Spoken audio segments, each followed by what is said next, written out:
क्या इजराइल अपने प्रधानमंत्री की असली हालत दुनिया से छिपा रहा है? क्या बेंजामिन नेतन्याहू सच में सिर्फ दांतों के इलाज के लिए अस्पताल पहुंचे थे, या फिर कहानी कुछ और है?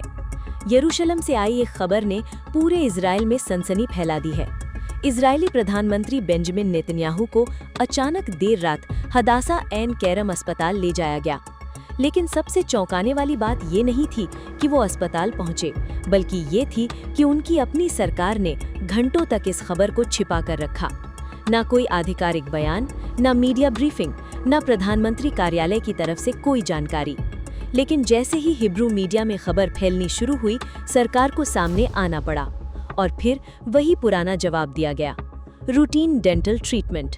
लेकिन अब लोग पूछ रहे हैं, अगर मामला इतना मामूली था तो फिर इतनी घबराहट क्यों?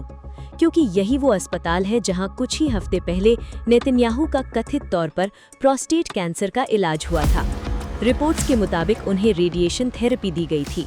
और सबसे बड़ा सवाल, उस वक्त भी जनता को इसकी जानकारी नहीं दी गई थी। यानी अब ये सिर्फ एक अस्पताल विजिट नहीं रह गया, बल्कि एक पैटर्न बन चुका है। पहले चुप्पी, फिर लीक, फिर मजबूरी में सफाई। और यही वजह है कि अब इजराइल में नेतन्याहू की सेहत को लेकर अविश्वास तेजी से बढ़ रहा है। याद कीजिए, ईरान इजराइल टकराव के सबसे खतरनाक दिनों में नेतन्याहू कई बार अचानक सार्वजनिक नजरों से गायब हो गए थे। घंटों तक कोई लाइव बयान नहीं, कोई प्रेस कॉन्फ्रेंस नहीं, और फिर सोशल मीडिया पर शुरू हुआ सबसे बड़ा ऑनलाइन तूफान। कुछ अकाउंट्स ने दावा किया कि नेतन्याहू गंभीर रूप से बीमार हैं। कुछ ने तो यहाँ तक कहना शुरू कर दिया कि इजराइल एआई जनरेशन के वीडियो के जरिए ये दिखाने की कोशिश कर रहा है कि प्रधानमंत्री अभी भी एक्टिव हैं। फिर एक वीडियो वायरल हुआ जिसमें लोगों ने नेतन्याहू के हाथ में 6 उंगलियां होने का दावा किया। सोशल मीडिया पर कहा गया कि ये एआई जनरेशन की क्लासिक गलती हो सकती है। हालांकि इन दावों की कोई आधिकारिक पुष्टि नहीं हुई, लेकिन इसके बाद शक और गहरा गया। फिर अचानक एक कैफे वीडियो सामने आया जिसमें नेतन्याहू लोगों के बीच बैठे दिखाई दिए। लेकिन इंटरनेट पर लोगों ने उस वीडियो को भी स्टेज्ड और फर्जी बताना शुरू कर दिया। अब सबसे बड़ा सवाल यही है, क्या इजराइल की सरकार सच बोल रही है? क्योंकि अगर सब कुछ सामान्य है तो फिर हर बार जानकारी छिपाने की जरूरत क्यों पड़ रही है? और अगर मामला गंभीर नहीं है तो फिर प्रधानमंत्री कार्यालय हर बार मीडिया के दबाव के बाद ही बयान क्यों जारी करता है? दरअसल असली संकट अब नेतन्याहू की बीमारी नहीं, बल्कि भरोसे का है। एक ऐसा भरोसा जिसे खुद इजरायली सरकार ने कमजोर किया है।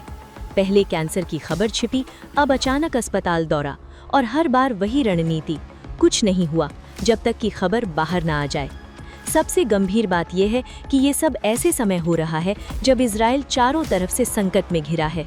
गाजा युद्ध जारी है, ईरान के साथ तनाव चरम पर है, हिजबुल्लाह लगातार खतरा बना हुआ है।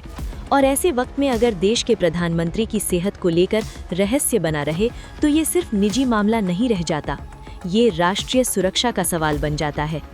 फिलहाल इजराइल कह रहा है कि नेतन्याहू पूरी तरह स्वस्थ है, लेकिन दुनिया अब सिर्फ बयान नहीं, सबूत मांग रही है। क्योंकि सवाल अब सिर्फ इतना नहीं है कि नेतन्याहू अस्पताल क्यों गए, सवाल ये है कि आखिर इजराइल क्या छिपाने की कोशिश कर रहा है। Subscribe to One India and never miss an update. Download the One India app now.